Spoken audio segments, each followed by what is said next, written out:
Yes everyone, आप सभी का स्वागत है इस वीडियो लेक्चर के अंदर। और केमिस्ट्री की क्लास हम लोग स्टार्ट कर रहे हैं। केमिस्ट्री के अंदर दो लेक्चर आप लोगों के नॉमेनक्लेचर के हो चुके हैं, जिसे आप देख सकते हैं आराम से ऐप के ऊपर जाके। और अभी जो है पहले एक बार हम लोगों को ऑर्गेनिक केमिस्ट्री में जनरल ऑर्गेनिक केमिस्ट्री को पहले सीखना है, उसके बाद फिर हम चैप्टर वाइज आगे बढ़ेंगे। तो मैं अभी स्टार्ट कर रहा हूं आप लोगों के सामने general organic chemistry. General organic chemistry या बेसिक ऑर्गेनिक केमिस्ट्री, जिसे सभी स्टूडेंट्स जीओसी के नाम से जानते हैं। अगर आप में से किसी स्टूडेंट ने पहले कंपटीशन की तैयारी की हुई है तो आप इनऑर्गेनिक में पढ़ते हो GIOC, इसी तरह आप ऑर्गेनिक में पढ़ते हो GOC। यह आपको अच्छी तरह से पता है कि यदि आप लोगों को इनऑर्गेनिक में आगे बढ़ना है, सीखना है, तो GIOC पहले तैयार होनी चाहिए। इसी तरह आप लोगों को यदि ऑर्गेनिक केमिस्ट्री को पकड़ना है, कैच करना है, ढंग से करना है, लर्न करना है, तो आप लोगों को GOC की नॉलेज सबसे पहले होनी चाहिए। इसीलिए हम, क्योंकि हमारे 12th लेवल के सिलेबस में जितने भी चैप्टर्स हैं उनमें एसिडिटी, बेसिसिटी और स्टेबिलिटी के जितने भी कॉन्सेप्ट्स हैं उनको हम पहले ही GOC के अंदर तैयार कर लेते हैं। इंडक्टिव इफेक्ट यानी प्रेरणिक प्रभाव, रेजोनेंस यानी अनुनाद, हाँ, अति संयुग्मन हाइपर कॉन्जुगेशन, और कुछ छोटे मोटे और एसिडिटी बेसिसिटी के जितने भी कॉन्सेप्ट्स हैं वो सारे पहले हम लोग GOC में तैयार कर लेते हैं और फिर हम चैप्टर की तरफ आगे बढ़ जाएंगे। तो स्टूडेंट्स आप आराम से ध्यान से देखिए, हिंदी प्लस इंग्लिश दोनों ही लैंग्वेज में हम लोग चलने वाले हैं, इसलिए हिंदी मीडियम वालों को भी 1% भी दिक्कत नहीं होगी। और ऑर्गेनिक केमिस्ट्री में तो वैसे भी सिंबल्स वगैरह, रिएक्शंस वगैरह इंग्लिश में ही चलती है, तो ऐसी कोई सच दिक्कत आएगी भी नहीं। तो बच्चों देखिए, ऑर्गेनिक केमिस्ट्री जनरल यानी बेसिक ऑर्गेनिक में यदि हम शुरुआत करें तो सबसे पहले आपको मीनिंग पता होना चाहिए ऑर्गेनिक केमिस्ट्री का, यानी कि कार्बनिक रसायन। तो बच्चों केमिस्ट्री के 3 बड़े मेजर हिस्से होते हैं, एक होता है इनऑर्गेनिक, एक होता है ऑर्गेनिक, और एक होता है फिजिकल केमिस्ट्री। अकार्बनिक, कार्बनिक और भौतिक रसायन। कार्बनिक रसायन यानी ऑर्गेनिक केमिस्ट्री की हम बात करें तो सबसे पहला शब्द, पहला टर्म जो हमारे माइंड में आता है वो आता है कार्बन। इसका मतलब ये हो गया कि यह केमिस्ट्री की वह ब्रांच है, वह शाखा है जिसके अंदर हम कार्बन और उससे रिलेटेड, उससे संबंधित जितने भी यौगिक हैं, जितने भी कंपाउंड्स हैं, उनकी स्टडी करते हैं। सही बात है ना? यानी कि कार्बन और उससे रिलेटेड कंपाउंड जितने भी हैं नेचर में वो सब ऑर्गेनिक कंपाउंड यानी कार्बनिक यौगिक कहलाएंगे, और उनके अध्ययन को, उनकी स्टडी को हम ऑर्गेनिक केमिस्ट्री कहते हैं। इसका मतलब अगर मैं सीधे सीधे बोलूं तो मैं ये कह दूंगा कि जिन यौगिकों में, जिन कंपाउंड्स में कार्बन प्रेजेंट है वो क्या है? Organic compound. लेकिन कुछ अपवाद, और वो अपवाद कुछ एक्सेप्शन, मतलब जिनमें कार्बन है पर उन्हें अकार्बनिक माना जाता है। जैसे आपने सुना होगा नाम, मैं आपको याद दिलाता हूं, जैसे carbon dioxide, carbon monoxide, metal के कार्बोनेट्स, मेटल के bicarbonates, cyanides, elemental carbon, elemental carbon जैसे कि ग्रेफाइट, फुलरीन, हाँ, डायमंड, हीरा, ये सब आप इनऑर्गेनिक में P ब्लॉक में पहले ऑलरेडी पढ़ते हो। तो कुछ एक्सेप्शन जिनमें कार्बन है लेकिन उन्हें ऑर्गेनिक नहीं माना जाता, वो पहले से इनऑर्गेनिक में थे और उनकी प्रॉपर्टीज, उनके जो गुण है वो ऑर्गेनिक जैसे यौगिकों के जैसे गुण उनमें नहीं होते। तो इसीलिए इन कुछ एक्सेप्शन को यदि हम दिमाग में रख लें कि भाई ये कार्बन डाइऑक्साइड, खासतौर पे कार्बन डाइऑक्साइड के बारे में तो आप जानते हो, हम जब हम सांस लेते हैं, इनहेल एक्सहेल करते हैं, तो ऑक्सीजन को हम लेते हैं और कार्बन डाइऑक्साइड को हम छोड़ते हैं।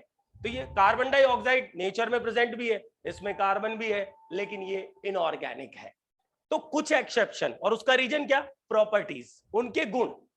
तो ऑर्गेनिक कंपाउंड्स में ऐसे क्या गुण हैं जो हम अलग से उसे मतलब देखते हैं? ढेर सारे कंपाउंड्स, क्या उनकी ऐसी प्रॉपर्टी है? जैसे इनमें सहसंयोजक बंध होता है, कोवलेंट बॉन्ड ये रखते हैं, तो वो तो कार्बन डाइऑक्साइड में भी है। और अगर हम बात करें तो सबसे बड़ी स्पेशलिटी ऑर्गेनिक कंपाउंड्स की होती है कि इनमें होमोलोगस सीरीज चलती है, मतलब समजातीय श्रेणी, मतलब एक ही जनरल फॉर्मूला, सामान्य सूत्र रखने वाले ढेर सारे होमोलॉग्स प्रेजेंट होते हैं, जैसे एल्केन की होमोलोगस सीरीज, समझातीय श्रेणी, एल्कोहल की होमोलोगस सीरीज, ढेर सारे मेंबर बनते हैं। और उसका कारण है कार्बन की वर्सेटाइल नेचर। वो क्या होती है? वो ये कि एक कार्बन दूसरे कार्बन से दूसरा, तीसरे से तीसरा, चौथे से जुड़ता हुआ एक श्रृंखलन का गुण पाया जाता है, जिसे हम कहते हैं बच्चों कैटिनेशन प्रॉपर्टी। तो ऐसी सारी प्रॉपर्टीज को यदि हम लेके चलें तब जाके वो ऑर्गेनिक केमिस्ट्री में कंसीडर होता है। तो केवल कुछ exception, carbon dioxide, carbon monoxide वगैरह 2-4-5 एक्सेप्शन को हम हटा दें, बाकी जितने भी प्रकृति में लगभग आप मान के चलो कम से कम अगर हम कैलकुलेट करें तो एक अच्छी रेफरेंस बुक ये कहती है कि लगभग 1,60,00,000 कंपाउंड, कितने बोले मैंने? 1,60,00,000 इतने कंपाउंड्स नेचर में ऑर्गेनिक है, मतलब उनमें कार्बन उपस्थित है। जबकि इसकी तुलना में अगर आप अकार्बनिक की बात करें, इनऑर्गेनिक की, तो ज्यादा से ज्यादा 5 से 7 लाख बस। इनऑर्गेनिक कंपाउंड्स नेचर में कम है, ऑर्गेनिक बहुत सारे हैं, इसीलिए ये एक बहुत बड़ी ब्रांच है, इसका बहुत स्कोप है और इसी वजह से हम इसे पढ़ रहे हैं। चलिए ज्यादा टाइम खराब नहीं करेंगे आप लोगों का। ऑर्गेनिक केमिस्ट्री का मतलब हो गया है ऐसे कंपाउंड जहां पर हम ऑर्गेनिक कंपाउंड, ऐसी केमिस्ट्री जहां पर हम ऑर्गेनिक कंपाउंड्स की स्टडी करें, और ऑर्गेनिक कंपाउंड्स वो हैं जिनमें कार्बन प्रेजेंट होता है। अब जैसे कार्बन और उससे रिलेटेड कार्बन, हाइड्रोजन, इन्हें हम हाइड्रोकार्बन कहते हैं। Carbon nitrogen, carbon oxygen, sulphur, phosphorus, हाँ, हैलोजेंस एटसेट्रा। कुछ एग्जांपल आपको मैंने बहुत सारे कंपाउंड्स नॉमेनक्लेचर वाले वीडियो में ऑलरेडी बता दिए हैं, जिनमें सब में कार्बन था, वो सब ऑर्गेनिक थे। नॉमेनक्लेचर के 2 वीडियो बन गए, आप उन्हें ऑब्जर्व कर लीजिएगा, रिकॉर्डेड आपको ऐप पर अवेलेबल है, आप आराम से उन्हें ऑब्जर्व कीजिएगा। पहला सबसे बढ़िया एग्जांपल लेता हूं मैं मार्श गैस मैथेन का, दलदलीय क्षेत्रों में पाए जाने वाली Marsh gas, IUPAC name methane, trivial methane, और डिराइव्ड नेम व्युत्पन्न में मार्श गैस बोला जाता है, क्योंकि दलदलीय क्षेत्रों में मिलती है मैथेन। इसके अलावा मैथेन, बच्चों आपने पढ़ा होगा आज के टाइम पर सीएनजी को बहुत ज्यादा यूज में ले रहे हैं, कंप्रेस्ड नेचुरल गैस को एज ए फ्यूल। सीएनजी में उपस्थित सबसे मेन कॉन्स्टिट्यूएंट जो है सीएनजी के अंदर जो प्रेजेंट है, वो 80% तक मैथेन रहता है। ये क्या है? एक ऑर्गेनिक कंपाउंड। क्यों? क्योंकि इसमें कार्बन है, इसके अलावा इसमें हाइड्रोजन, इसके अलावा इसमें कोवलेंट बॉन्ड प्रेजेंट है, इसके अलावा ये एल्केन सीरीज का मेंबर है जिसमें समजातीय श्रेणी बनाने के गुण पाए जाते हैं। इसके अलावा भी 2-4 और प्रॉपर्टीज है, पर अभी इस वक्त नहीं। समझ तो गए होंगे आप कि ऑर्गेनिक केमिस्ट्री यानी ऑर्गेनिक कंपाउंड्स क्या। एग्जांपल बच्चों, एल्केन के जितने भी member, methane, ethane, propane, butane, ये सब किसमें जाएंगे? ऑर्गेनिक। इसके अलावा ग्लूकोज, C6H12O6, ग्लूकोज, ये हमारी बॉडी में एनर्जी का सोर्स होता है, हम जानते हैं इस बात को। एनर्जी का सोर्स क्या है? ग्लूकोज है। C6H12O6 कहां से बनता है? फोटोसिंथेसिस जब प्लांट्स में होता है तब ग्लूकोज बनता है, आपको अच्छी तरह से पता है, आप जानते हो इस बात को भी। ये क्या है? एक ऑर्गेनिक कंपाउंड। क्यों है? क्योंकि इसमें कार्बन प्रेजेंट है, कार्बन से रिलेटेड और दूसरे एलिमेंट भी, हाइड्रोजन, ऑक्सीजन भी प्रेजेंट। ऐसे ढेर सारे एग्जांपल्स नॉमेनक्लेचर वाले वीडियो में भी आप देखिए, आगे इस वीडियो में भी आप देखोगे, जहां कार्बन प्रेजेंट है वो ऑर्गेनिक केमिस्ट्री है। तो सबसे पहले जनरल ऑर्गेनिक केमिस्ट्री में आपको क्या सीखना है? कार्बन के बारे में।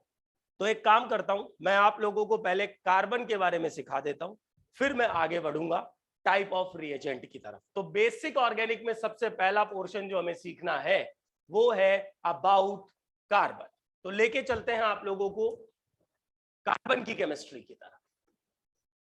बच्चों, कार्बन का सिंबल होता है, कार्बन का जो सिंबल, जो चिन्ह यूज में लेते हो आप, C, और कार्बन का एटॉमिक नंबर होता है 6। एटॉमिक नंबर मतलब परमाणु क्रमांक 6 होता है।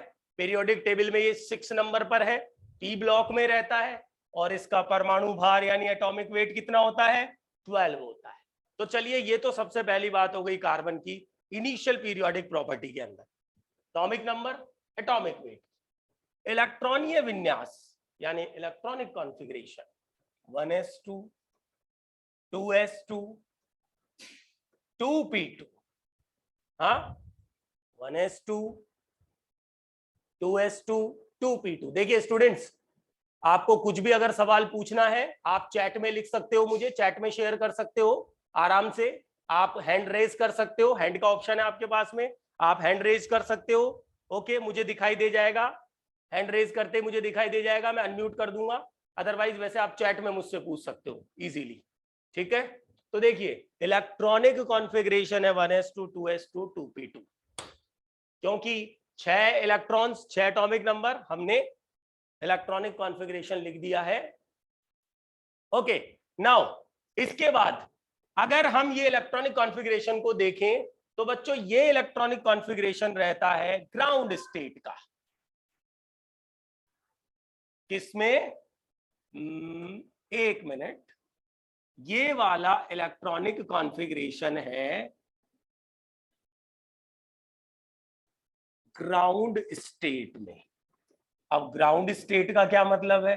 ग्राउंड स्टेट का मतलब है जब कार्बन ने कोई कंपाउंड नहीं बनाया, जब कार्बन अकेला है, यानी जब ऑर्गेनिक कंपाउंड नहीं बना। अकेला कार्बन तो नेचर में रहता ही नहीं है, हमें पता ही अनस्टेबल है। क्यों? समझो इस केमिस्ट्री को। केमिस्ट्री ये कहती है, आपने बेसिक कॉन्सेप्ट पढ़ा होगा, कार्बन के इलेक्ट्रॉनिक विन्यास में ये जो 2 वाला शेल है, ऑर्बिट है, इसे कहा जाता है वैलेंस शेल। बच्चों वैलेंस शेल का हिंदी में मीनिंग क्या होता है? बाह्यतम कोश, जो बाहर की तरफ, न्यूक्लियस से जो सबसे दूर है, क्या बोलते हैं? बाह्यतम कोश। समझ रहे होंगे आप इसे, वैलेंस शेल। और 1s2 ये इनर शेल।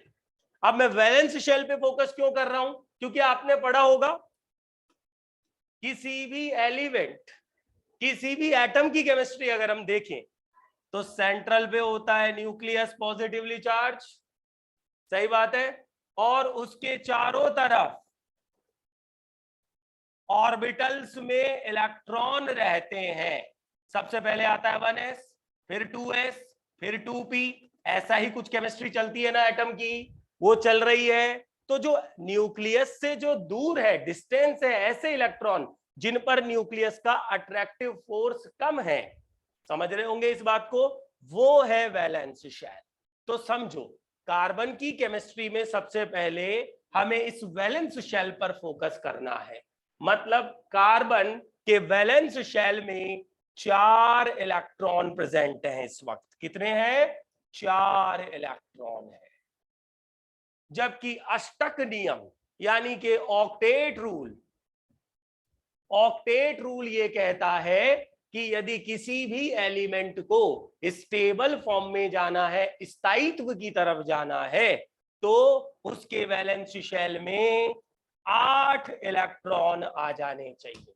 जिन एलिमेंट्स के वैलेंस शेल यानी बाह्यतम कोश में 8 इलेक्ट्रॉन उपस्थित होते हैं, वो प्रकृति में, नेचर में स्टेबल होते हैं। सही बात है। तो इसी वजह से कार्बन भी अपना स्थायित्व प्राप्त करने के लिए, 8 इलेक्ट्रॉनों को पूरा करने के लिए आगे बॉन्ड फॉर्मेशन करता है। कैसे करता है वो आपको सिखा देते हैं। एक्साइटेड स्टेट में ये जाता है बच्चों, एक्साइटेड स्टेट में ये जाता है। एक्साइटेड स्टेट में जाने पर क्या होगा? वैलेंस शेल में जो 2s में 2 इलेक्ट्रॉन थे, वो 1 इलेक्ट्रॉन, बच्चों 1 इलेक्ट्रॉन यहां से 2p में एक्साइट हो जाता है। एक्साइट होने के बाद ये इलेक्ट्रॉनिक कॉन्फ़िगरेशन गेन होता है, जिसको यदि हम इस तरह से दिखाएं तो आपको बिल्कुल सिमेट्रिक मैनर में 4 अनपेयर्ड इलेक्ट्रॉन दिखाई दे जाएंगे कार्बन के अंदर। समझ पा रहे हो? मतलब पहले कार्बन ग्राउंड स्टेट में था, अनस्टेबल था, इसके बाह्यतम कोश में 4 इलेक्ट्रॉन थे।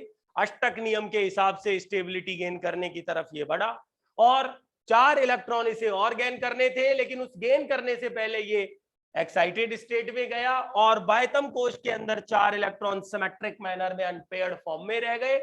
अब ये 4 दूसरे एलिमेंट से 4 इलेक्ट्रॉन लेगा, 4 दूसरे एटम्स से, तत्वों से ये इलेक्ट्रॉन लेगा। हाँ यश, आप कुछ पूछना चाह रहे हो?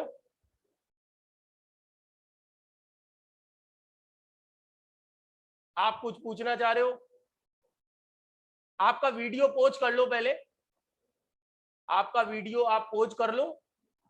Yes sir. हाँ, अब बताओ क्या पूछना चाह रहे हो?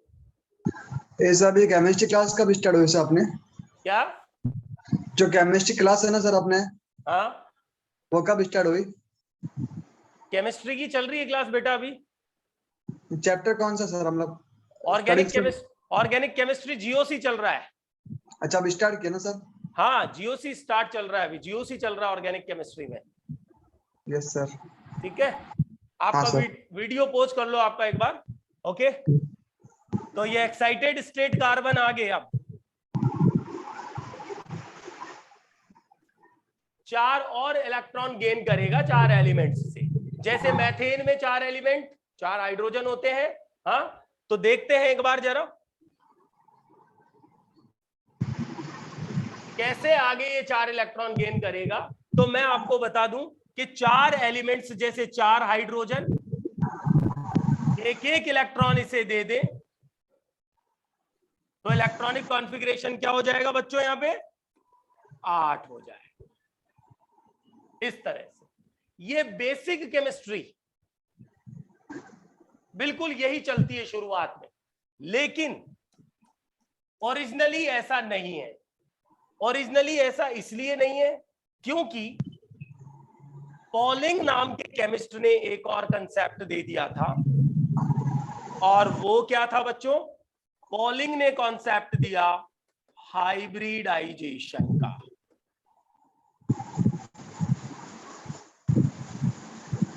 तो 8 इलेक्ट्रॉन ऑक्टेट पूरा करने से पहले कार्बन के वैलेंस शेल के ये ऑर्बिटल्स हाइब्रिड ऑर्बिटल बनाने की तरफ चले जाते हैं। पॉलिंग नाम के इस केमिस्ट को भी अगर आप लेके चलोगे तो आपको बहुत अच्छे से ये केमिस्ट्री समझ में आएगी। मेरी बात को ध्यान से समझना, केमिस्ट्री हम पढ़ रहे हैं ऑर्गेनिक, और ऑर्गेनिक के अंदर हम लोग देख रहे हैं कार्बन की केमिस्ट्री को, क्योंकि पूरी ऑर्गेनिक केमिस्ट्री कार्बन पे डिपेंडेंट है। तो सबसे पहले हमें कार्बन की स्ट्रक्चर, कार्बन की ज्योमेट्री, हाइब्रिडाइजेशन, ये सब चीजें पता होनी चाहिए, और मैं आप लोगों को वही चीज सिखा रहा हूं। इसीलिए मैंने आप लोगों के सामने स्टार्ट कर रखा है शुरुआत में ही कार्बन की केमिस्ट्री को। तो बच्चों आप आराम से सीखते चलो, मैं आपको बताता हूं। सबसे पहले पॉलिंग ने हाइब्रिडाइजेशन का कॉन्सेप्ट भी दिया, और उसने कहा कि अष्टक पूरा करने से पहले कार्बन अपने बाह्यतम कोश के जो ऑर्बिटल्स हैं वो एनर्जी का रीडिस्ट्रीब्यूशन कर लेते हैं, ऊर्जाओं का पुनर्वितरण। तो बाह्यतम कोश में एक एस है और 3 पी है। तो पॉलिंग ने कहा कि कार्बन का 1s प्लस 3p ऑर्बिटल आपस में ऊर्जाओं का पुनर्वितरण करके, एनर्जी का रीडिस्ट्रीब्यूशन करके बनाते हैं 4sp3। इसको मैं ऐसे लिखूं 4 न्यू sp3 हाइब्रिड ऑर्बिटल। हाँ, 4 नए sp3 संकरित कक्षक बनाते हैं। कौन? बाह्यतम कोश का एक s और 3 p ऑर्बिटल px, py और pz आपस में ऊर्जाओं का पुनर्वितरण किया, 4 नए sp3 हाइब्रिड ऑर्बिटल बनाए। अब ये चारों स्पेस में, चारों जो है वो स्पेस में टेट्राहेड्रल मैनर में अरेंज होते हैं। कैसे देखना एक बार, ये मैंने सेंट्रल पे कार्बन लिख दिया, एक sp3 इस तरह से, एक sp3 इस तरह से, एक sp3 इस तरह से, और एक sp3 इस तरह से। चारों स्पेस में कुछ इस तरह से अरेंज हो जाते हैं। इस व्यवस्था को, इस अरेंजमेंट को कहते हैं टेट्राहेड्रल अरेंजमेंट, चतुष्फलकीय विन्यास, अभिविन्यास। और इन चारों ऑर्बिटल में एक एक इलेक्ट्रॉन हम दिखा दें तो ये चारों sp3 हाइब्रिड ऑर्बिटल के अंदर 4 इलेक्ट्रॉन अभी भी हैं। अब आने वाले 4 एलिमेंट, जैसे कि मैथेन में चारों कौन है? हाइड्रोजन। 4 एलिमेंट अब इसी डायरेक्शन से आएंगे, हाइड्रोजन चारों इस डायरेक्शन से ले आए, और एक हाइड्रोजन के पास एक इलेक्ट्रॉन होता है, एक हाइड्रोजन एक इलेक्ट्रॉन, तो 4 हाइड्रोजन कितने इलेक्ट्रॉन देंगे? 4 हाइड्रोजन 4 इलेक्ट्रॉन। चारों इलेक्ट्रॉन इसे डोनेट होंगे, कहने का मतलब शेयर्ड होंगे और 8 इलेक्ट्रॉन इसके बाह्यतम कोश में आ जाएंगे, स्टेबल हो जाएगा, मैथेन बन जाएगा। मतलब 4 हाइड्रोजन स्पेस में टेट्राहेड्रल मैनर में इंटरेक्ट करेंगे, मैथेन बनेगा। जरा ध्यान देना बच्चों, मैथेन को आप ऐसे दिखाते हो 4 वैलेंसी कार्बन की इस तरह से, पर एग्जैक्टली कार्बन की ऐसी व्यवस्था तो होती ही नहीं है, टेट्राहेड्रल होता है कार्बन। तो टेट्राहेड्रल कार्बन को आप कैसे दिखाओगे? 2 बॉन्ड आपने प्लेन में दिखा दिए और 2 बॉन्ड आप आउट ऑफ द प्लेन दिखाओगे। ये एक 3D व्यवस्था है, 3 डायमेंशन स्ट्रक्चर होती है टेट्राहेड्रल कार्बन की। तो जो पीछे वाला बॉन्ड मैंने डैश डैश डैश दिखाया है वो प्लेन से पीछे की तरफ है, और जो ये वेज वाला बॉन्ड है वो प्लेन से आगे की तरफ है। थोड़ा सा आप इमेजिन करके चलोगे तो टेट्राहेड्रल कार्बन एक 3D स्ट्रक्चर होता है, it is not a 2D। जो आप ऐसे बनाते हो गलत है, ओरिजिनली ये है ही नहीं। ओरिजिनल कार्बन ये है, 3D अरेंजमेंट होता है। पर सबसे पहली बात जो हमने शुरुआत में सीखी, क्या सीखी? ये कि कार्बन अपने वैलेंस शेल में अष्टक पूरा करने की वजह से आगे किसी और एलिमेंट से इलेक्ट्रॉन शेयर करता है, साझा करता है, सहयोग करता है और अष्टक को पूरा करता है, ऑक्टेट को पूरा करता है। और ऐसा करते वक्त उसके बाह्यतम कोश के जो ऑर्बिटल्स हैं वैलेंस शेल वाले, वो एनर्जी का रिडिस्ट्रीब्यूशन करते हैं, हाइब्रिड ऑर्बिटल बनाते हैं। और नॉर्मली आप कार्बन का कौन सा हाइब्रिडाइजेशन देखते हो? sp3 हाइब्रिडाइजेशन आप देखते हो। और sp3 यदि हाइब्रिड कार्बन है तो उसकी ज्योमेट्री, उसकी ज्यामिति, उसकी जो स्ट्रक्चर होती है वो टेट्राहेड्रल होती है। तो वो टेट्राहेड्रल मैंने आपको जो स्ट्रक्चर थी वो दिखाई यहाँ पे, that is a tetrahedral structure, जिसको हिंदी में चतुष्फलकीय संरचना बोला जाता है। और 2 बॉन्ड्स के बीच में जो एंगल आप बताते हो वो लगभग होता है 109.5 डिग्री, 109.5 डिग्री आप इसे अज्यूम करेंगे। 109 डिग्री 28 मिनट वाली चीजों को आप भूल जाइए, आप मॉडर्न कॉन्सेप्ट्स देखिए, आगे की जो हायर रेफरेंस बुक है वहां पर ये प्रॉपर एंगल बताया जाता है sp3 का। ओके, तो 109.5 डिग्री, ऑलमोस्ट 109 डिग्री एंगल बोल दे 2 बॉन्ड के बीच में। हाँ, ये एंगल होता है sp3 कार्बन में। जब 2 बॉन्ड्स के बीच एंगल हम देखें, किन्हीं 2 बॉन्ड्स के बीच का एंगल, किसी भी 2 बॉन्ड के बीच, इन दोनों के बीच लोगे वो भी 109 डिग्री के लमसम रहेगा, इनके बीच लोगे वो भी 109 डिग्री के पास रहेगा। तो मैंने आप लोगों को शुरुआत में ही मैंने आप लोगों को ऑर्गेनिक केमिस्ट्री में कार्बन sp3 टेट्राहेड्रल कार्बन, एक बात माइंड में बिठा लेना बस। वो बात क्या है कि ऐसा कार्बन जिसकी चारों वैलेंसी 4 सिग्मा बॉन्ड से सेटिस्फाई है, यानी 4 वैलेंसी बनाएगा पहली बात तो कार्बन, 4 संयोजकता शो करेगा और वो चारों सिग्मा बॉन्डेड है, तो उस कार्बन का हाइब्रिडाइजेशन क्या होगा? sp3। म्यूट कर लो यश, अपना फोन म्यूट करो।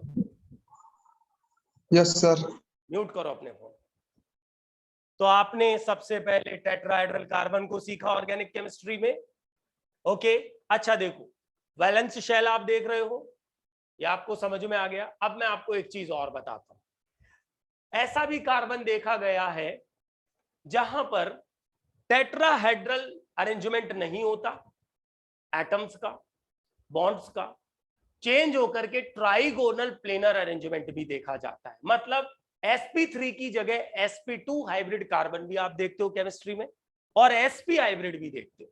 ऐसा तब होगा बच्चों जब एक s और 3 p की जगह इसके वैलेंस शेल के एक s और 2 p ऑर्बिटल आपस में एनर्जी का रिडिस्ट्रीब्यूशन करें। जब एक s और 2 p आपस में ऊर्जाओं का पुनर्वितरण करेंगे, एनर्जी रिडिस्ट्रीब्यूशन करेंगे, तो 3 sp2 हाइब्रिड ऑर्बिटल बनेंगे। ऐसा कार्बन पाई बॉन्ड वाला कार्बन होता है, डबल बॉन्ड वाला कार्बन होता है। तो मैं आपको थोड़ी सी झलक sp2 कार्बन की भी दिखाना चाहूंगा। sp3 आपको समझ में आ गया है, मैं आपको थोड़ी सी झलक sp2 कार्बन की भी बता देता हूं क्योंकि ये काम में आएगा हम लोगों के बच्चों। sp2 कार्बन या टेट्राहेड्रल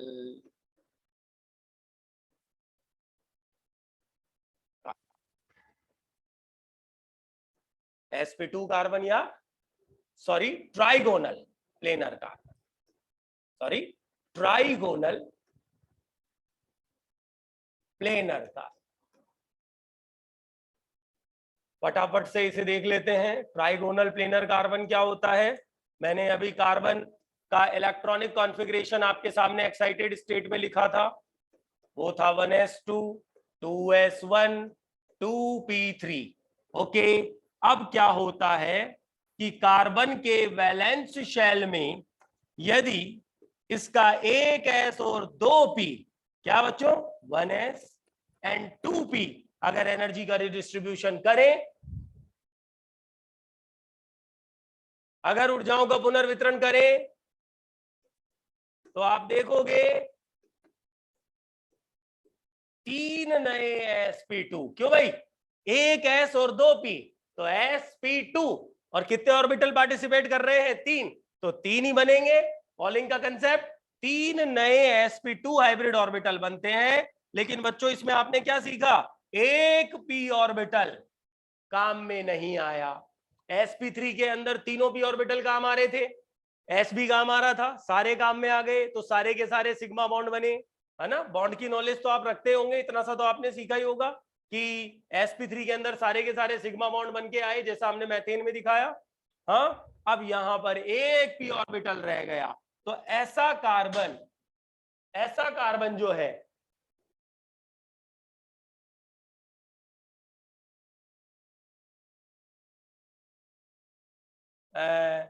एक वैलेंसी ये, एक sp2 ये और एक sp2 ये ट्राइगोनल प्लेनर कार्बन, इस तरह का कार्बन ये है, ठीक है। और ये इसके पास एक p ऑर्बिटल अनहाइब्रिड रह जाता है। ये p ऑर्बिटल दूसरे sp2 कार्बन से समपार्श्वीय अतिव्यापन करके, मतलब कोलैटरल ओवरलैपिंग करके पाई बॉन्ड बनाने में काम आता है। तो बच्चों ये तो सिग्मा है, ये भी सिग्मा है, ये भी सिग्मा है, ये भी सिग्मा है, ये भी सिग्मा है, लेकिन ये एक बॉन्ड पाई है। केमिस्ट्री क्या कह रही है? कौन सा कंपाउंड बन के आया? एल्कीन बना है। क्या बना? तो एल्कीन में जो पाई बॉन्डेड दोनों कार्बन हैं, उनका हाइब्रिडाइजेशन क्या है? sp2। तो हम ऐसे सोच सकते हैं कि नेचर में 3 तरह के कार्बन आप ज्यादा देखोगे। क्यों? 3 तरह के कार्बन आप नेचर में देखोगे, एक sp3, एक sp2, एक sp। जब मैं कह रहा हूं sp3, तो इसका मतलब क्या है? उसका मतलब है ऐसा कार्बन जिसकी चारों वैलेंसी सिग्मा बॉन्ड से अटैच्ड है। ऐसा कार्बन जिसकी चारों वैलेंसी सिग्मा बॉन्ड से अटैच, ऐसा कार्बन sp3 होगा। और ज्यादातर नेचर में आप इसी कार्बन को देखते हो। क्लियर? और वो sp3 क्यों हुआ, उसकी पूरी केमिस्ट्री में आप लोगों को बता चुका हूं। आपको बस थोड़ा बहुत इलेक्ट्रॉनिक विन्यास का ध्यान रखना था, आपको बस थोड़ी बहुत नॉलेज हाइब्रिडाइजेशन की लेके चलनी थी, जो आप 9th 10th से पढ़ते आ रहे हो। इसके अलावा आपने 11th में भी उसे पढ़ा, तो वो सब चीजें आप इस्तेमाल करके जब चलोगे तो sp3 आप समझ चुके। मुझे तो कंक्लूजन ये बताना था, लेकिन फिर भी मैंने आपको sp3 सिखा दी। अच्छा, ऐसा कार्बन जिसकी 4 वैलेंसी में से 3 तो सिग्मा है और 1 पाई है, वो कार्बन कैसा है? sp2 हाइब्रिड है। इसके अलावा एक कार्बन आप ऐसा भी देखोगे जिसके पास ट्रिपल बॉन्ड है, मतलब 2 सिग्मा और 2 पाई बॉन्ड।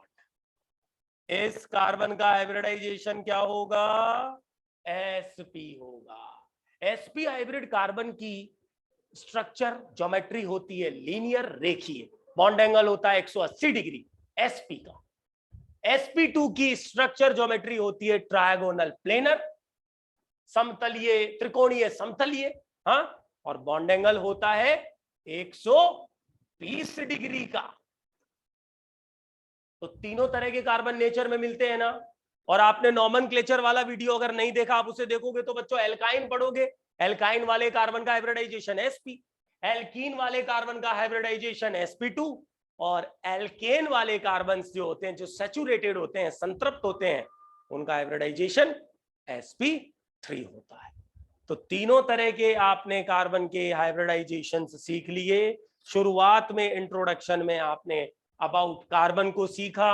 एक चीज का और ध्यान रखना, वो है द कैटिनेशन प्रॉपर्टी। कैटिनेशन को हिंदी में बोला जाता है श्रृंखलन। श्रृंखलन, कैटिनेशन प्रॉपर्टी।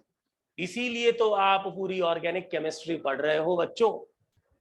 ये पूरी कार्बन पे डिपेंडेंट है, क्योंकि कार्बन इतना वर्सेटाइल है। ये वर्सेटाइल क्यों है, ये ही ऐसा क्यों निकला पूरी पीरियोडिक टेबल में। और दूसरे एलिमेंट्स भी तो थे, सिलिकॉन भी था, नाइट्रोजन भी था, ऑक्सीजन भी था, फास्फोरस भी था, हेलोजेंस भी थे, उसकी तो कोई केमिस्ट्री नहीं बनी अलग से। कार्बन की ही क्यों बनी, क्योंकि ये वर्सेटाइल था, इसमें श्रृंखलन का गुण पाया जाता है, ये कैटिनेशन प्रॉपर्टी शो करता है, जिसमें एक कार्बन दूसरे से, दूसरा तीसरे से, तीसरा चौथे से, एंड सो ऑन अटैच होकर के एक लंबी श्रृंखला का निर्माण करते हैं। श्रृंखलन की प्रॉपर्टी को भी आप 9th क्लास में ही पढ़ लेते हो कार्बन के चैप्टर में। तो बच्चों ऑर्गेनिक केमिस्ट्री के शुरू में जो आपको सीखने की चीज होती है, वो सबसे पहला जो टॉपिक है वो है अबाउट कार्बन। कार्बन में भी आपको पता होना चाहिए sp3 और sp2, ये दो कार्बन सबसे ज्यादा आप लोगों के 12th क्लास के चैप्टर में काम आते हैं। और आप देख लेना, अगर आपने इनके हाइब्रिडाइजेशन को नहीं पकड़ा, मैं गारंटी से कह रहा हूं आप लोग अटकोगे कॉन्सेप्ट में। वरना मुझे क्या फर्क पड़ रहा है, मैं जीओसी क्यों शुरू करता, मैं सीधे हेलो एल्केन हेलो एरीन शुरू कर देता ना, पहला चैप्टर ही। मुझे क्या मजा आ रहा है आप लोगों को बेसिक पढ़ाने में। बच्चों बेसिक बिना सीखे, कॉन्सेप्ट को सीखे बिना आप सब्जेक्ट कंपटीशन को फाइट नहीं कर सकते। आप थ्योरेटिकल रट्टा मार के आप शॉर्ट नोट लिख के आ जाओगे सीबीएसई बोर्ड या आरबीएसई के बोर्ड के एग्जाम में, लेकिन जब आपको कंपटीशन में बैठना है, चाहे वो सीयूईटी हो, चाहे वो आईआईटी जेईई एडवांस हो, चाहे वो नीट हो, किसी भी तरह का आपका कॉन्सेप्ट तैयार होना चाहिए। क्लियर है? और वही आप कर रहे हो। तो शुरुआत में आपने sp3 sp2 कार्बन पढ़ा, कैटिनेशन प्रॉपर्टी को आपने सीख लिया। हाँ जी, इसमें पाई बॉन्डेड कार्बन भी हो सकता है, श्रृंखलन की प्रॉपर्टी इसमें भी होती है, ट्रिपल बॉन्डेड वाले में भी होती है, सब ये श्रृंखलन की प्रॉपर्टी रखते हैं। तो आपने कार्बन की केमिस्ट्री को सीखा, और अब मैं आप लोगों को लेके चलता हूं जीओसी में नेक्स्ट टॉपिक की तरह। अच्छा बच्चों, आप ऑर्गेनिक केमिस्ट्री में क्या पढ़ते हो? सबसे ज्यादा आप पढ़ते हो रिएक्शंस। जैसे ही ऑर्गेनिक का नाम आता है आपके दिमाग में आ जाती है अरे ढेर सारी रिएक्शंस, अभिक्रियाएं पढ़नी है। तो बच्चों सबसे पहले अभिक्रिया का क्या मतलब है? किसी भी एक रासायनिक अभिक्रिया, केमिकल रिएक्शन का मीनिंग होता है अभिकारकों का, रिएक्टेंट्स का प्रोडक्ट में conversion. Is it clear? Reactant को हिंदी में बोला जाता है अभिकारक, जो अभिक्रिया कर रहे हैं, और प्रोडक्ट को बोला जाता है उत्पाद, जो प्रोडक्ट बन के आ रहा है। सपोज आप लेबोरेटरी वगैरह में कभी गए होंगे, ऐसी बात नहीं है, 11th क्लास 12th क्लास के स्टूडेंट हो तो आपने लैब्स वगैरह भी देखी होगी, रिएक्शंस भी करवाई होंगी। टेस्ट ट्यूब वगैरह में आप रिएक्शन करवाते हो, बीकर में आप करवाते हो। किसी भी पात्र में आपने कोई दो सब्सटेंस डाल दिए, आपने कोई दो यौगिक डाल दिए, सपोज मान लो दो द्रव लिक्विड आपने डाल दिए, अगर उनके बीच में कोई रिएक्शन हुई तो कुछ नया बन के आएगा, कुछ कलर चेंज होगा, कुछ आप देखोगे प्रॉपर्टी बदलेगी प्रोडक्ट की, तो आप समझोगे कि कुछ रिएक्शन हुई है। कोई अभिक्रिया कब हुई? जब प्रोडक्ट बना। अगर कुछ भी परिवर्तन नहीं हुआ, मान लो एक्सपेरिमेंटली आप सोच के देखो प्रायोगिक तौर पे, तो इसका मतलब कोई रिएक्शन नहीं हुई। तो इसका मीनिंग क्या है? किसी भी केमिकल रिएक्शन, रासायनिक अभिक्रिया का मीनिंग है कि जो आपने रिएक्टेंट्स, जो अभिकारक आपने लिए हैं, वो रिएक्शन करके प्रोडक्ट बना चुके हैं। बेसिक यही होता है। प्रोडक्ट बन गए मतलब उत्पाद बन गया, रिएक्शन कंप्लीट हो गई। चलिए, मैं यहां पर क्यों बात कर रहा हूं ऑर्गेनिक केमिस्ट्री में इस चीज की? क्योंकि ऑर्गेनिक में आप सबसे ज्यादा पढ़ते ही रिएक्शन हो। क्या पढ़ते हो? या तो किसी कंपाउंड को बनाना, मेथड ऑफ प्रिपरेशन, या फिर आप पढ़ते हो उसकी केमिकल रिएक्शन यानी रासायनिक अभिक्रिया। दो ही तो चीज पढ़ते हो ना। एक तो आप पढ़ते हो बनाने की विधियां और एक पढ़ते हो रासायनिक गुण। किसी भी चैप्टर में आप यही तो पढ़ते हो। तो सबसे पहले आपको ये पता होना चाहिए, एक तो मीनिंग क्या कि रिएक्टेंट से प्रोडक्ट कभी भी डायरेक्ट नहीं बनता, ये एक प्रोसेस से होके गुजरता है जहां पर इंटरमीडिएट यानी मध्यवर्ती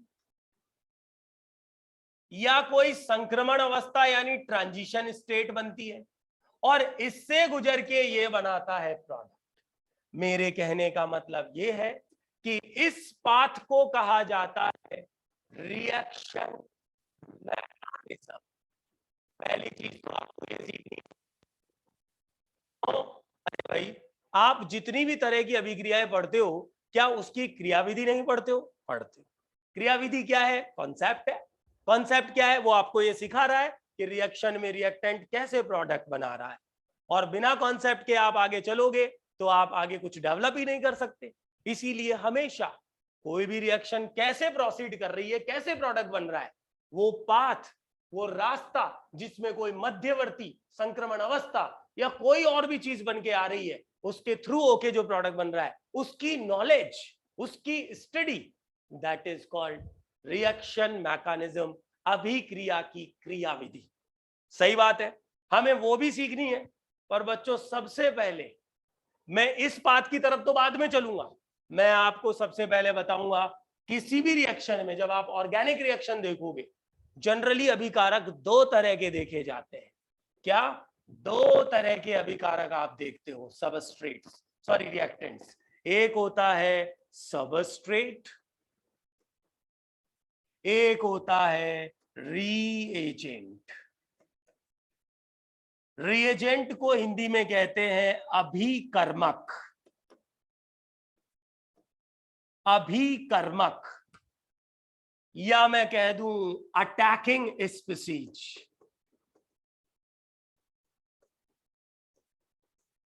अटैकिंग स्पीसीज, आक्रमणकारी समूह, क्या कहलाता है? अभिकर्मक। और ये अटैक किस पे करेगा? सबस्ट्रेट पर। तो किसी भी रिएक्शन में जनरली, सामान्यतः, नॉट इन ऑल, सभी रिएक्शंस में नहीं कह रहा हूं मैं, कुछ रिएक्शन ऐसी होती है जिनमें दो चीज होती ही नहीं है, एक ही मॉलिक्यूल होता है, यूनिमॉलिक्यूलर एकाणुक अभिक्रिया है, मैं उन रिएक्शंस की बात नहीं कर रहा हूं। पर मैक्सिमम रिएक्शंस में जहां पर दो तरह की स्पीसीज इंटरेक्ट करती है, क्यों भाई? अभी थोड़ी देर पहले मैंने आपको बताया कि बीकर में या टेस्ट ट्यूब में आप दो कंपाउंड डाल रहे हो, दो यौगिक, तो दो हुए कि नहीं हुए? उनमें से एक होता है सबस्ट्रेट, एक होता है रिएजेंट। रिएजेंट अटैक करने वाली स्पीसीज है और सबस्ट्रेट वो है जिस पर रिएजेंट अटैक करेगा। समझ में आया? हमें सबसे पहले नॉलेज होनी चाहिए type of reagents in the organic chemistry. कार्बनिक रसायन में अटैकिंग जो स्पीसीज है, जो रिएजेंट्स हैं, वो कौन कौन से हो सकते हैं?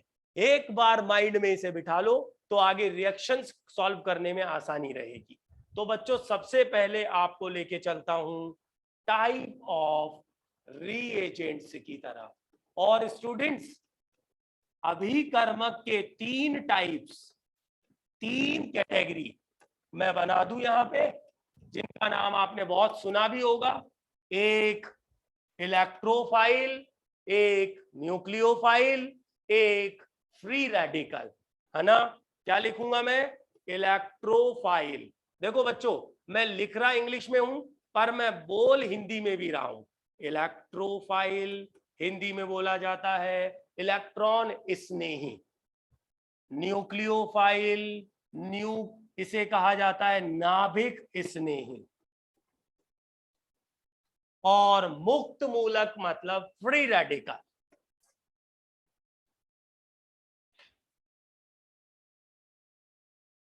तीन कैटेगरी मैंने आपको, जितनी भी ऑर्गेनिक रिएक्शंस आप पढ़ोगे जहां पर दो स्पीसीज रिएक्शन करेंगी, दो मॉलिक्यूल रिएक्ट करेंगे, उनमें एक रीएजेंट होगा, एक सबस्ट्रेट होगा।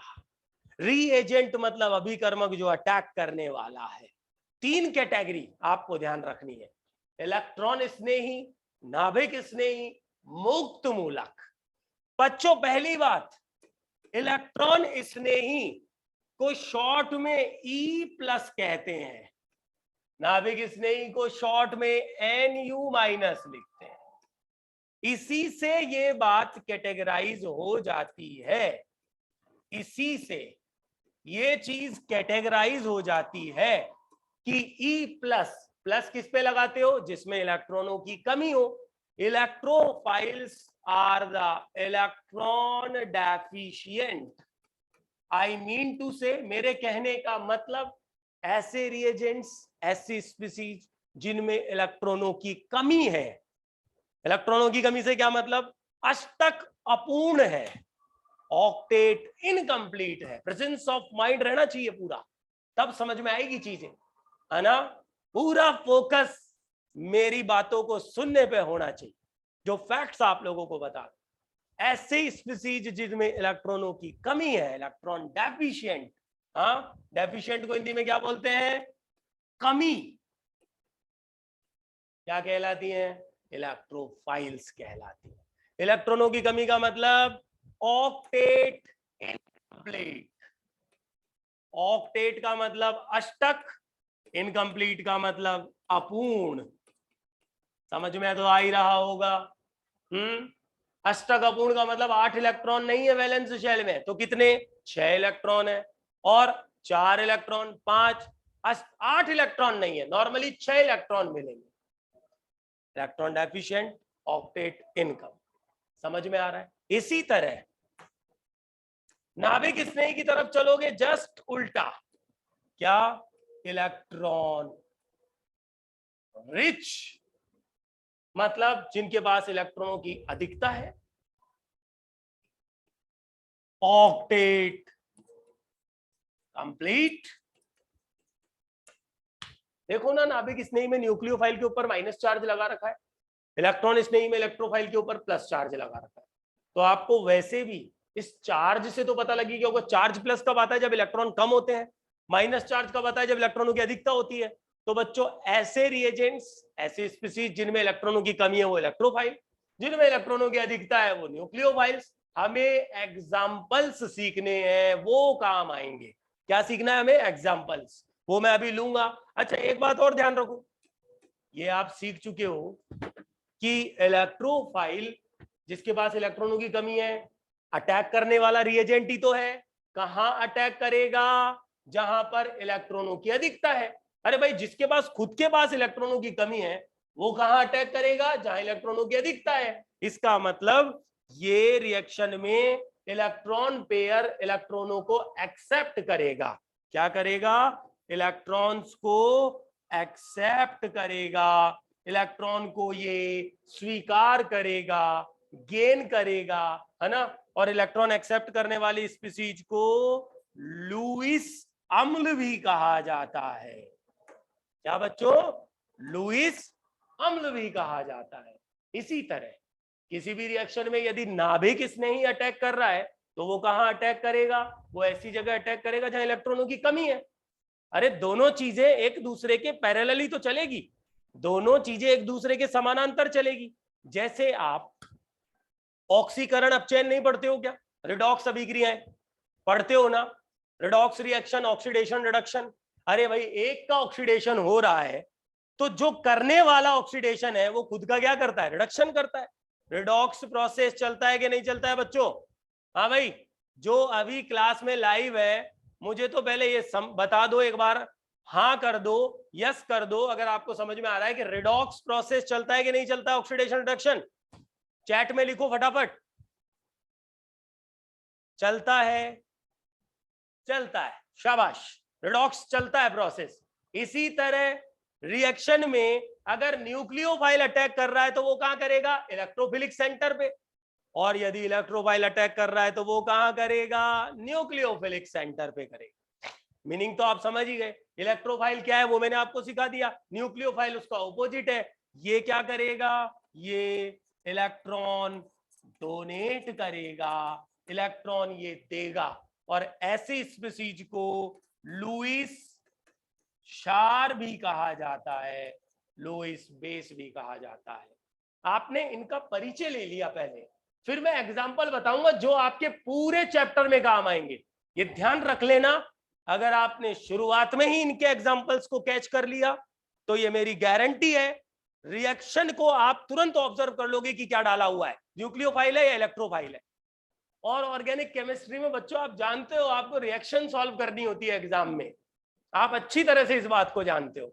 आपसे प्रोडक्ट्स पूछे जाते हैं, 4 ऑप्शन डाले जाते हैं, आप यही नहीं देख पाते हो कि न्यूक्लियोफाइल क्या है, इलेक्ट्रोफाइल क्या है, किस पे किसका अटैक करवाना है। यही सीख लो तो पूरी केमिस्ट्री आपके कंट्रोल में रहेगी ऑर्गेनिक वाली।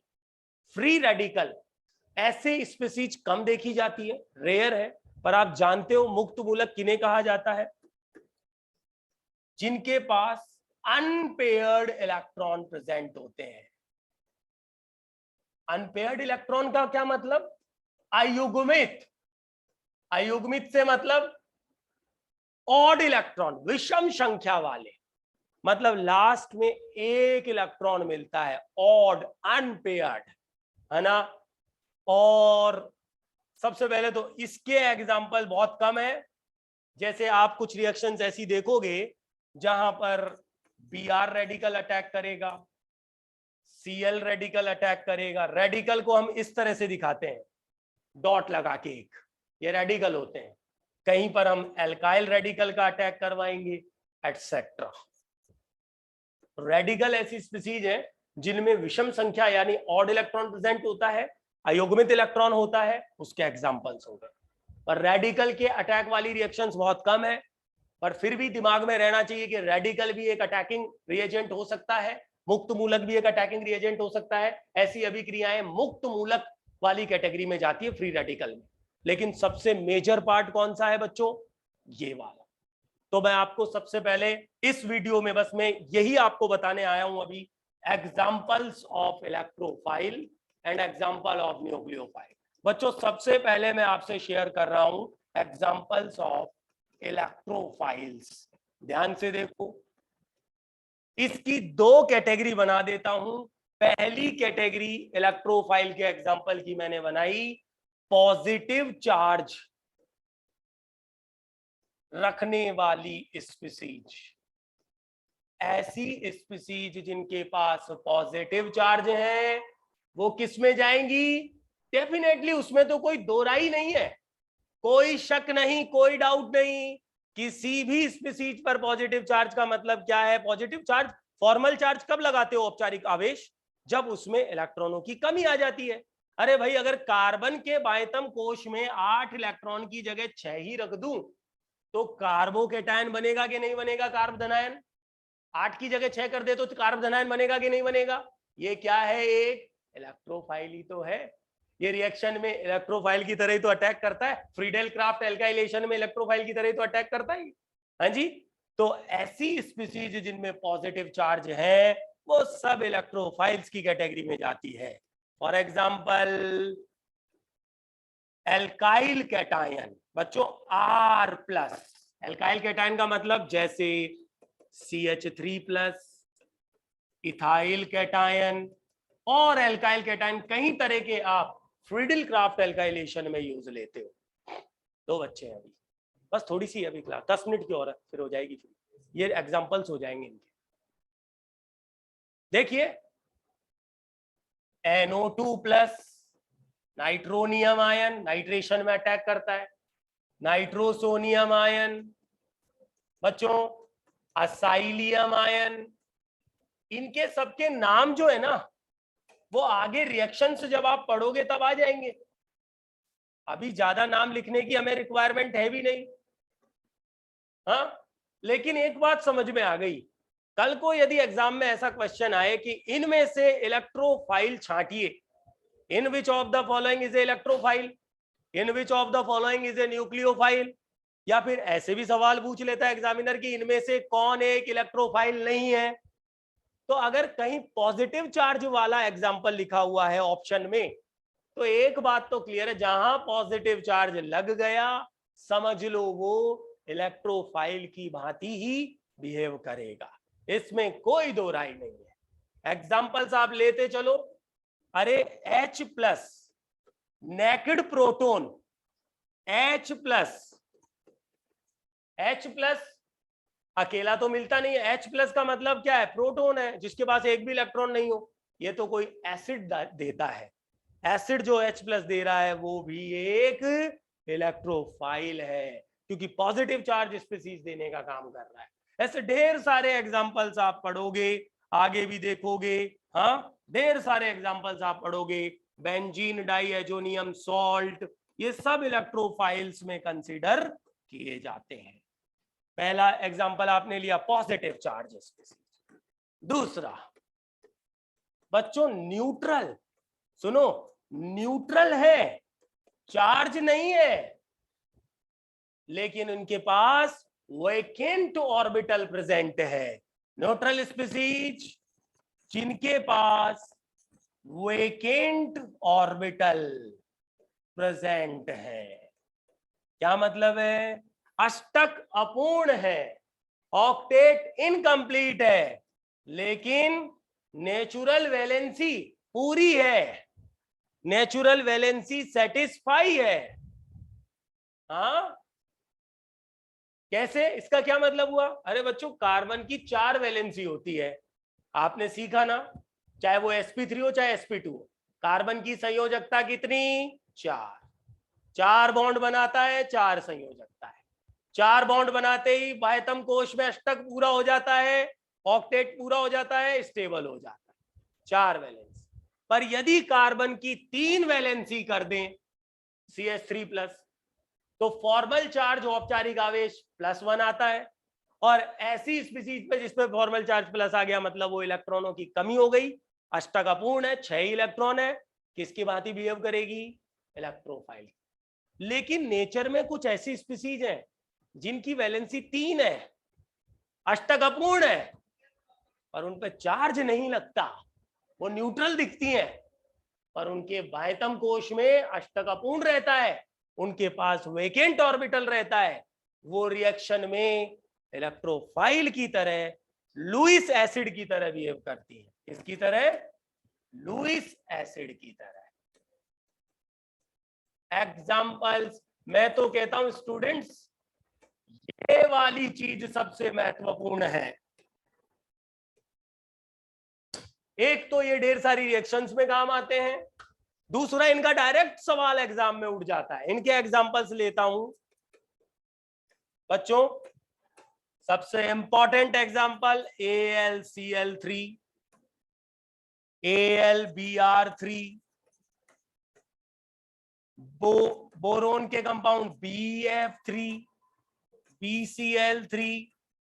यदि आपने बोरोन की सीरीज पढ़ी है डी ब्लॉक में, तो बोरोन, एल्यूमिनियम, ये दोनों एक ही ग्रुप में आते हैं, और इनके वैलेंस शेल में 6 इलेक्ट्रॉन रहते हैं। इनके पास एक रिक्त p कक्षक, वैकेंट p ऑर्बिटल प्रेजेंट होता है, लेकिन इन पर चार्ज नहीं दिखाते, क्योंकि नेचुरल वैलेंसी इनकी 3 ही है। ये न्यूट्रल है, लुईस एसिड है। एल्यूमिनियम ट्राइक्लोराइड, AlBr3, ये सब फ्रीडेल क्राफ्ट अभिक्रियाओं में काम लिए जा चुके हैं बच्चों, एज ए लुईस एसिड। और बहुत सारी रिएक्शंस में आप इन्हें पढ़ोगे, है ना। देखो FeCl3, very very important, FeBr3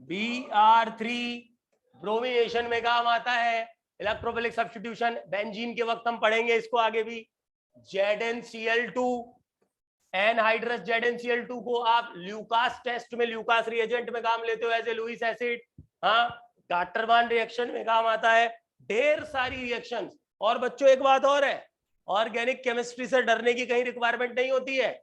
आपने बेसिक को सीखना है, और उसके बाद जितनी रिएक्शंस हम पढ़ेंगे हम उनको समराइज करके चलेंगे हर चैप्टर में लास्ट में, तो आप उस समरी को माइंड में याद रखोगे कैसे, रिवाइज करते हुए। आपको सिखाएंगे कैसे ऑर्गेनिक याद करनी है आपको, ऐसे नहीं है। ऑर्गेनिक से बच्चा डरता है, खास तौर पर मैथमेटिक्स वाला तो भागता है ऑर्गेनिक से, क्योंकि ढेर सारी रिएक्शंस याद करनी है। ऐसा कुछ नहीं है, आप कंसेप्ट लेके चलो, मैं कहता हूं आपको याद रहेगी ऑर्गेनिक। देखना आप प्रैक्टिस करोगे इसकी। ZnCl2, हाँ, SnCl4, बहुत सारे हैं, पर हमारे काम के जनरली यही। तो बच्चों मैंने आप लोगों से शेयर किया इस पेज पर एग्जांपल्स ऑफ इलेक्ट्रोफाइल। अब मैं आपको तुरंत पहले एग्जांपल ऑफ न्यूक्लियोफाइल बता देता हूं, क्योंकि examples of electrophile and examples of nucleophile हम लोगों के पूरे काम आएंगे। तो मैं लेके चलता हूं आप लोगों को तुरंत एग्जांपल्स ऑफ न्यूक्लियोफाइल। अब बच्चों देखो सुनो, एक बात तो क्लियर है, क्या कि जैसे पॉजिटिव चार्ज स्पीसीज इलेक्ट्रोफाइल होती है, वैसे ही नेगेटिव चार्ज स्पीसीज जिस पर नेगेटिव चार्ज है, वैसे ही नेगेटिव चार्ज स्पीसीज क्या होगी, किसकी तरह बिहेव करेगी रिएक्शन में, न्यूक्लियोफाइल की तरह। एग्जांपल्स, अब मैं कुछ पॉपुलर न्यूक्लियोफाइल आपके सामने लिख रहा हूं। 11th क्लास में, 9th 10th में या 12th में आपने जब भी पढ़ो आपको ये याद आ जाएगा। देखना कुछ पॉपुलर एग्जांपल। फॉर एग्जांपल पहला लिखा मैंने, देखो पहला लिखा मैंने सल्फर वाला न्यूक्लियोफाइल। इसको आपने कम पढ़ा होगा, क्योंकि ये 11th 12th में काम इतना नहीं आता, या आगे की क्लासेस में काम आता है। लेकिन बच्चों आपने साइनाइड को बहुत पढ़ा होगा, बच्चों आपने हाइड्रोक्साइड को बहुत पढ़ा होगा, आपने एमाइड्स को बहुत पढ़ा होगा, आपने एल्कोक्साइड्स को बहुत पढ़ा होगा, जो अटैक करते हैं एज ए न्यूक्लियोफाइल। हाँ, मैं और लेता हूं इसमें एग्जांपल्स। देखो इसके अलावा देखो नेगेटिव चार्ज में हम डिस्कशन कर रहे हैं एजाइड एनायन, और बच्चों कार्बेनायन, R- मतलब कार्बेनायन, जैसे CH3-, CH3CH2-। कार्बेनायन खुद भी तो क्या है, एक न्यूक्लियोफाइल है। एनायंस के पास पहली बात तो अष्टक पूर्ण रहता है, ऑक्टेट कंप्लीट रहता है, और इलेक्ट्रॉनों की अधिकता होने की वजह से ये आराम से अपना इलेक्ट्रॉन पेयर अटैक करवाते हैं, डोनेट करवाते हैं, न्यूक्लियोफाइल की तरह रिएक्शन में काम आते हैं। तो ये कुछ एग्जांपल्स, हाँ, एटसेट्रा। नेगेटिव चार्ज वाली स्पीसीज में तो कोई शक ही नहीं है, बहुत आराम से स्ट्राइक कर जाती है, कोई टेंशन वाला काम नहीं। इसके अलावा जो दिक्कत आती है स्टूडेंट्स को, वो आती है न्यूट्रल मॉलिक्यूल्स को पहचानने में। न्यूट्रल मॉलिक्यूल जिनके पास ऑक्टेट कंप्लीट है और जिनके पास लॉन पेयर प्रेजेंट है। Neutral molecule having lone pair, neutral molecule having lone pair, अष्टक जिनका पूर्ण है, 8 इलेक्ट्रॉन है, लेकिन वो न्यूट्रल है, उदासीन है, कोई चार्ज नहीं। पहला एग्जांपल यूनिवर्सल सॉल्वेंट वाटर, दो लॉन पेयर है ऑक्सीजन के पास। एल्कोहल, अमोनिया, सब न्यूक्लियोफाइल की तरह अटैक करते हैं, है ना। थायो एल्कोहल, मरकैप्टेन भी कहते हैं।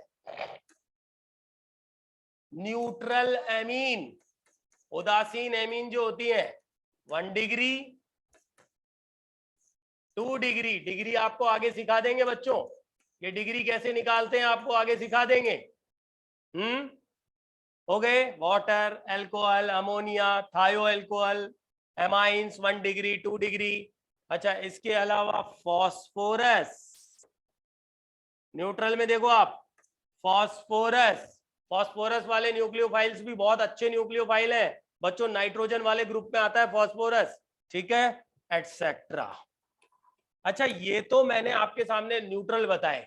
मैं कहता हूं इससे भी कहीं ज्यादा इंपॉर्टेंट जो आप ऑर्गेनिक में पढ़ोगे वो है ऑर्गेनोमेटालिक रिएजेंट।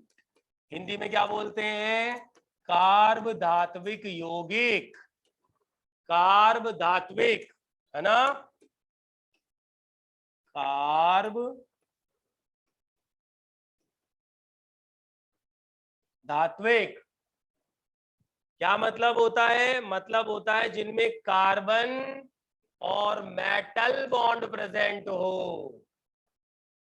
कार्बन और मेटल के बीच में यदि बॉन्ड प्रेजेंट है, कार्बन की 4 वैलेंसी, मेटल जोड़ दिया, ऐसे कंपाउंड जिनमें ऑर्गेनो मेटल, ऑर्गेनो मतलब कार्बन, ऑर्गेनिक से, मेटल मतलब धातु, जिनमें कार्बन मेटल बॉन्ड प्रेजेंट हो, कार्ब धात्विक।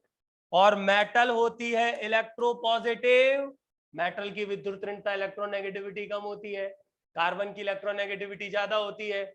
कार्बन बॉन्ड के इलेक्ट्रॉनों को अट्रैक्ट करता है, कार्बन पर नेगेटिव, मेटल पे पॉजिटिव। तो बच्चों ये जो कार्बन पे नेगेटिव चार्ज आया, ये क्या सप्लाई करेगा रिएक्शन में? Carbon ion. और कार्बन आयन क्या है? एक न्यूक्लियोफाइल। तो जितने भी कार्ब धात्विक यौगिक आप पढ़ते हो वो सब कार्ब एनायन देते हैं रिएक्शन में, मतलब न्यूक्लियोफाइल की तरह बिहेव करते हैं। जैसे सबसे फेमस और सबसे पॉपुलर रिएजेंट RMgX, क्या बोलते हो इसे? Grignard reagent. विक्टर ग्रिग्नार्ड ने दिया था ना, ग्रिग्नार्ड। इसके लिए इसको नोबेल प्राइज भी मिला था विक्टर ग्रिग्नार्ड को 1913 के अंदर, बहुत सालों पहले, लगभग 110 साल पहले हो चुका है, 1913 में मिल गया, लेकिन अब भी काम आता है। ग्रिग्नार्ड क्या सप्लाई करता है? R-। कैसे बिहेव करता है रिएक्शन में? नाभिक स्नेह की तरह, RLI, super Grignard. Very important, R2CuLi exam में खुद सवाल है ये अपना, इसका नाम होता है जिल्मान अभिकर्मक, जिल्मान्स रिएजेंट। कोरे हाउस मेथड में काम आएगा, जो आपने 11th क्लास में पढ़ा होगा। जिल्मान सफिशिएंट है। तो ये मैंने आपसे शेयर किए कुछ एग्जांपल्स न्यूक्लियोफाइल्स के, कुछ एग्जांपल्स इलेक्ट्रोफाइल्स के, और मैंने आप लोगों को जीओसी का पहला फंडामेंटल बेसिक जो आप लोगों के CUET लेवल पे काम आएगा, एक तो आपको sp3 कार्बन पता होना चाहिए, एक sp2 कार्बन की नॉलेज रहनी चाहिए, और एक आपको इलेक्ट्रोफाइल न्यूक्लियोफाइल्स की नॉलेज और उनके एग्जांपल्स आपको क्लियर रहने चाहिए। अब मैं कल आगे के वीडियो में आप लोगों से डिस्कस करूंगा प्रेरणिक प्रभाव, इंडक्टिव इफेक्ट, उसके एप्लीकेशन, सारी इंपॉर्टेंट चीजें आपसे शेयर करेंगे जो CUET लेवल की है। मैं और किसी लेवल पे नहीं जाऊंगा, CUET लेवल के एग्जाम की बात करूंगा बस मैं, ओनली एंड ओनली। पहले इंडक्टिव इफेक्ट पढ़ेंगे, फिर हम प्रेरणिक प्रभाव मतलब हिंदी में, और उसके जस्ट बाद अगले वीडियो में मैं आप लोगों से अनुनाद यानी रेजोनेंस और उसके एप्लीकेशन पढ़ेंगे।